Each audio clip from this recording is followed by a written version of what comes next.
بسم اللہ الرحمن الرحیم اللہم صلی علی رسولہ النبی الامی الکریم۔ انسانی معاشرے اور سوسائٹی کی بنیاد اچھے تعلقات پر ہے۔ جب انسان آپس میں مل جل کر کے رہتے ہیں، رشتے ناتوں دوستی کا خیال کرتے ہیں، تو پھر انسانی معاشرہ خوشحال ہوتا ہے۔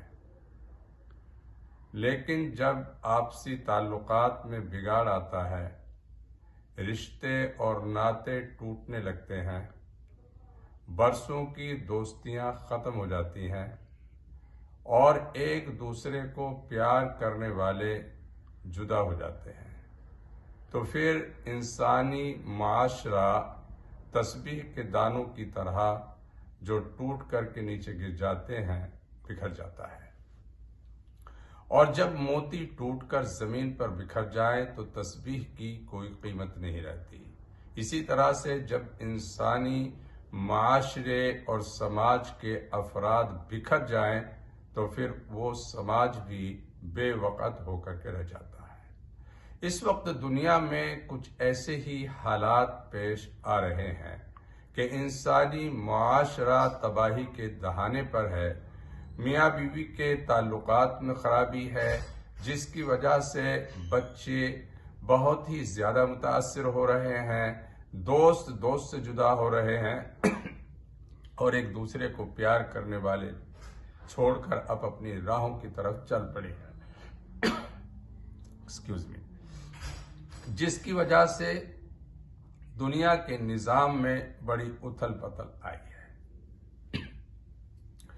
ایک سوال یہ پیدا ہوتا ہے کہ آخر یہ تعلقات ختم ہوتے کیوں ہیں، جبکہ یہ بھی واقعہ ہے کہ کوئی شخص اپنے تعلقات کسی سے توڑنا نہیں چاہتا، اپنے حالات کو بگاڑنا نہیں چاہتا۔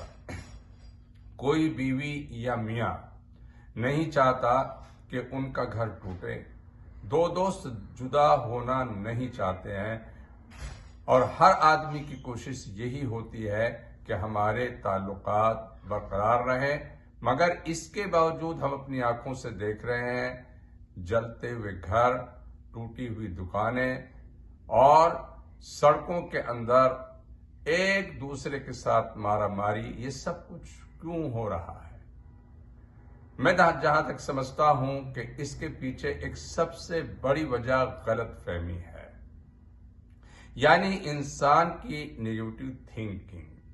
جب ایک شخص کسی انسان کے بارے میں، ایک دوست اپنے دوست کے بارے میں غلط فہمی میں مبتلا ہو جاتا ہے، ایک میاں اپنی بیوی سے یا بیوی اپنے میاں سے اپنی سوچ کو بہتر بنانے کے بجائے الٹی سوچ میں پڑ جاتے ہیں، تو پھر گھریلو تنازع اور جھگڑے پیدا ہوتے ہیں۔ معلوم ہوا کہ غلط فہمی انتہائی درجے خطرناک چیز ہے۔ قرآن مقدس نے سورہ حجرات میں مسلمانوں کو اور اہل ایمان کو خاص طور پر خطاب کیا ہے، یا ایھا الذین آمنوا اجتنبوا کثیرا من الظن ان بعض الظن اثم ولا تجسسوا، کہ لوگوں دیکھو غلط فہمی میں مبتلا نہ ہونا، اس لیے کہ بسا اوقات غلط فہمی انسان کو اس کے مقصد سے دور کر دیتی ہے اور آپسی تعلقات میں بگاڑ پیدا ہوتا ہے۔